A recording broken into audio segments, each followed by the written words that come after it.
안녕하십니까. 투익컨설팅 공공사업본부 공공데이터팀 팀장 문경진입니다. 네, 안녕하세요. 투익컨설팅 유연사입니다. 오늘은 작년 6월에 제정되고 12월에 발효된 데이터 기반 행정법을 주제로 이야기를 나누어 볼까 하는데요. 데이터 3법에 대해서는 이미 잘 알고 계실 거라고 생각이 됩니다. 하지만 데이터 기반 행정법에 대해서는 아직 잘 알려지지 않은 것 같아서요. 이 법에 대해서 먼저 소개를 부탁드릴게요. 네, 그 데이터 기반 행정법은 정확한 명칭은 데이터 기반 행정 활성화에 관한 법률의 약칭이라고 볼 수 있습니다. 지금부터 이제 데이터 기반 행정법이라고 할 텐데요. 이 법안은 공공 부문의 데이터 주도 혁신을 이끌기 위한 법안으로 제정되었고요. 제정 목적을 살펴보면 중앙행정기관과 지방자치단체 등 공공기관 간 데이터 공유를 활성화하고 데이터 통합 관리 체계를 마련하여 객관적이고 과학적인 정책 수립 및 의사결정을 활성화하는 데 있습니다. 그래서 추진 체계를 보면 데이터 기반 활성화 위원회가 있는데 여기에서는 의사결정을 한다든지 그 다음에 조정을 할 수가 있고요. 그 다음에 정책 기반으로는 매년 3년마다 이제 기본계획과 매년 시행계획을 이제 기관들은 수립을 하게 됐습니다. 특히 중요한 부분이 데이터 등록 및 제공입니다. 그래서 기반 행정법이 데이터 공유의 활성화가 목적이기 때문에 기관 간의 데이터를 공유하기 위해서는 데이터 통합 관리 플랫폼에 데이터를 등록하거나 기관 간의 데이터 요청 및 제공, 그리고 민간 데이터와 협약이 되면 데이터를 가져올 수도 있고요.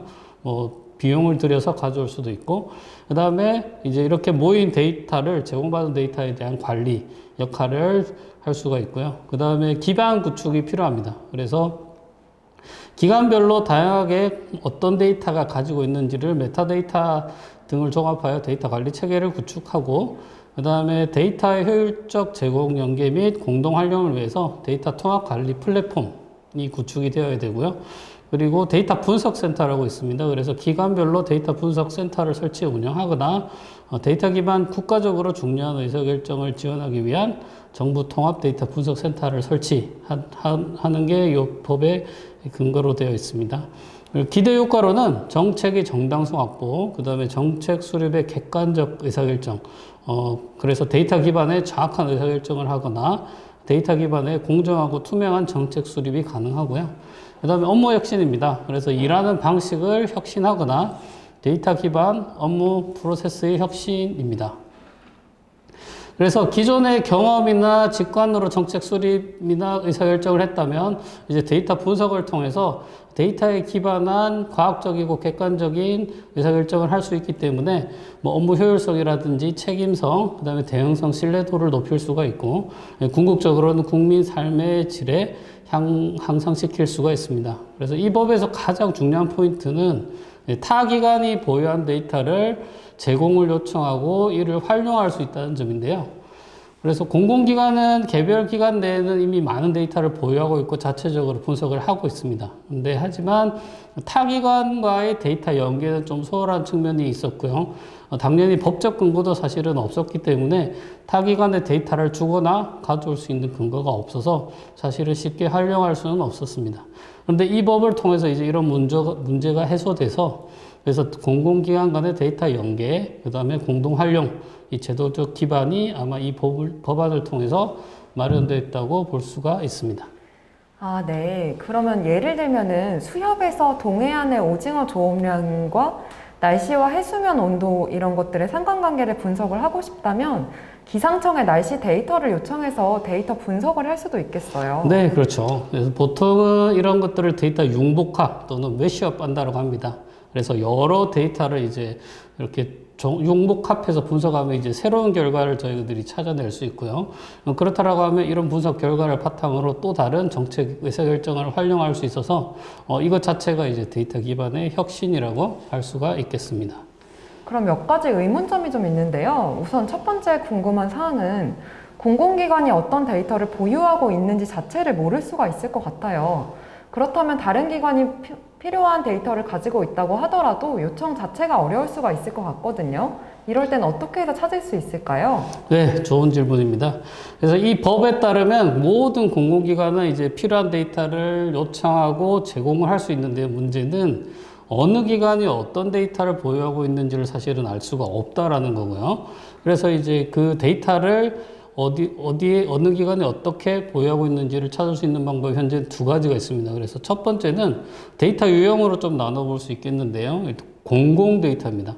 그래서 공공 데이터는 모든 국민 또는 공공기관이 공통적으로 활용할 수 있는 데이터를 의미하고요. 그래서 이 데이터는 그 data.go.kr, 보통 공공 데이터 포털이라고 하는데, 여기에 접속을 하시게 되면 공공기관이 이미 몇만 개 이상의 데이터를 개방을 하고 있습니다. 그래서 누구나 접속해서 쓸 수 있고, 그래서 여기서 찾는 방법이 하나가 있을 거고요. 그 다음에 이렇게 개방되지 않는 데이터들은 기관이 그냥 보유하고 있는 데이터라고 볼 수 있는데, 이런 데이터들은 2018년부터 행정안전부에서 그 전 공공기관이 보유한 데이터들에 대해서 그 어떤 데이터가 있는지를 수집을 하고 있습니다. 보통은 이제 메타데이터라고 하고요. 또는 메타데이터 관리 시스템이라고 하는데, 여기에다가 데이터를 모두 모아놨습니다. 그래서 어떤 기관이 어떤 데이터를 들고 있는지를, 그래서 여기에 접속을 해서 이제 어떤 데이터가 있는지를 검색을 할 수 있고, 그 다음에 그 검색 결과를 바탕으로 데이터를 요청하거나 제공을 받을 수가 있습니다. 그럼 여기서 또 한 가지 의문이 있는데요. 공공 데이터는 말씀하신 공공 데이터 포털에서 검색을 하고, 기관이 보유한 데이터는 메타데이터 시스템에서 검색을 하면은 각각 따로따로 해야 되잖아요.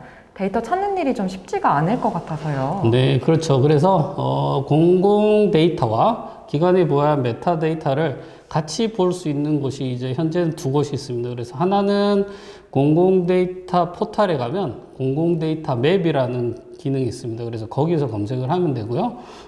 또 하나는 다음에 설명드리겠지만 공동 활용 데이터 등록 관리 시스템이라는 곳이 있는데요. 이제 거기에서도 동일하게 데이터 맵이라는 걸 통해서 개방된 데이터와 기관이 보유한 데이터를 검색을 할 수가 있습니다. 네, 두 번째 궁금한 점은 공공기관 간에 데이터를 요청을 하고 또 제공을 받을 수가 있다고 하셨는데, 데이터를 어떻게 요청하고 제공을 받을 수가 있을까요? 예를 들면 이메일로 주고받을 수도 있을 거고, 기관과 연계 솔루션이 있으면 또 좋겠지만 모든 기관 간에 다 연계를 할 수는 없을 것도 같아요. 네, 그래서 이제 당연히 시스템이 필요할 거고요. 그래서 이 또한 행정안전부에서 2020년부터 공동활용 데이터 등록 관리 시스템을 개발을 했고요. 올해도 고도화 사업을 하고 있는 걸로 알고 있습니다. 그래서 요거는 기관 간의 데이터, 타 기관에 있는 데이터를 아까 메타데이터와 그 data.go.kr에서 공공 데이터 목록을 조회할 수 있고, 여기서 직접 데이터를 제공 신청을 하고, 그 다음에 제공 신청을 받은 기관은 이 데이터 공동 데이터 등록 관리 시스템을 통해서 데이터를 업로드하고, 그래서 모든 공공기관이 이 시스템을 통해서 이제 데이터를 주고받을 수가 있고요.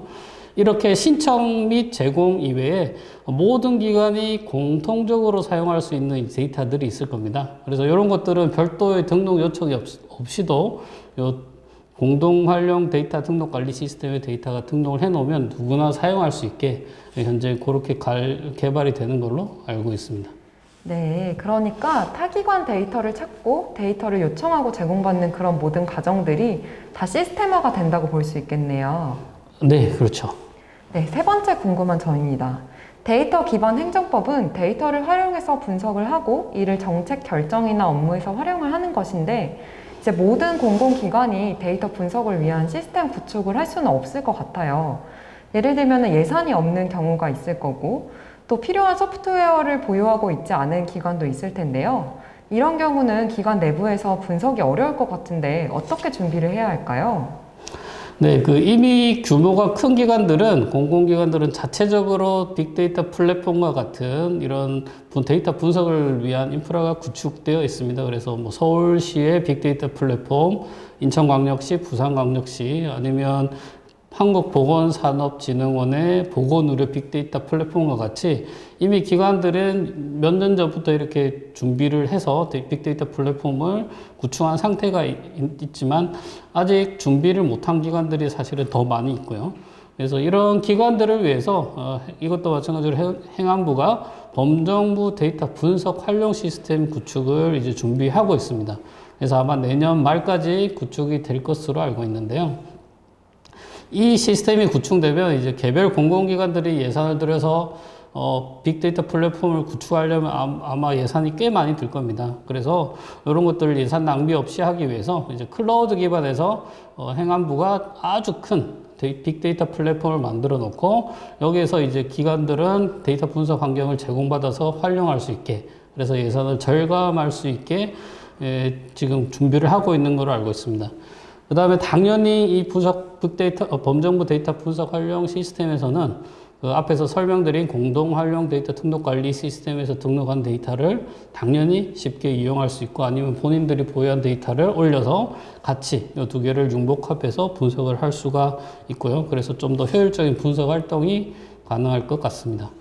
그 다음에 이 분석 활용 플랫폼에서는 이제 기관에서 데이터 분석을 위해서 뭐 기본적인 소프트웨어, 뭐 예를 들어서 R이나 파이썬, 그 다음에 머신러닝, 그 다음에 시각화 도구 등을 이제 지원을 하게 될 텐데요. 그래서 내후년쯤에 아마 서비스가 시작될 것으로 보이고, 저도 개인적으로 되게 기대가 되는 시스템입니다. 네, 이렇게 되면은 기관 입장에서는 분석 플랫폼 도입을 위해서 뭐 예산이나 기술적 고민은 따로 할 필요가 없겠어요. 네, 그렇죠. 그리고 아까도 설명드린 국가적으로 중요한 의사결정을 이제 지원하기 위해서 빅데이터 분석 설치하라고 돼 있고요, 법안에서. 그래서 아마 이것도 곧 운영이 될 텐데요.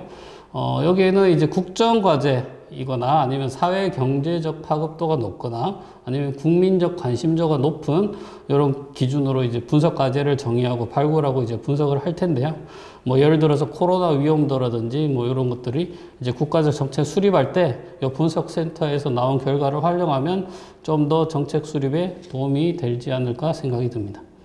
네, 그러면은 다른 나라에서도 이와 비슷한 데이터 기반 행정 혁신이 진행이 되고 있을 것 같은데요. 혹시 소개할 만한 다른 나라의 사례가 있을까요? 예, 그 이미 선진국인 미국, 영국, 일본, 이런 싱가포르 등에서는 이미 그 다양한 사례가 있는 것으로 알고 있고요. 미국의 예를 들자면 그 2016년에 오바마 정부에서 데이터 기반 저스티스 이니셔티브, 약자로는 DDJI라고 하는데요. 이런 그 기관을 출범을 시켰습니다. 그래서 DDJI는 미국의 5개 주정부와 67개 시정부가 참여하는 데이터 기반 교정행정 네트워크입니다. 그래서 그 정신질환 환자들이 이제 감옥을 이제 자주 가게 되는 거죠. 그래서 그렇게 미결수들이 이제 되는데, 이런 경범죄에 따라서 119 호출이 많다고 합니다. 그래서 거기에 따른 응급의료 시스템이 과부하가 걸리는 거를 이제 좀 막기 위해서 이제 데이터 분석을 통해서 재수감률을 이제 낮추기 위해서 데이터 기반의 미결수 위기 평가 시스템을 도입을 하였습니다. 그래서 정신질환자를 무조건 구치소에 보내는 게 아니라 사회 서비스와 연결을 하거나 아니면 석방을 해준다든지 이렇게 통해서 이제 응급의료 시스템이 과부하되는 것을 방지한 사례가 있고요. 우리나라에도 몇 가지 다양한 사례가 있습니다. 그래서 예를 들면 서울시 젠트리피케이션 분석 사례인데요.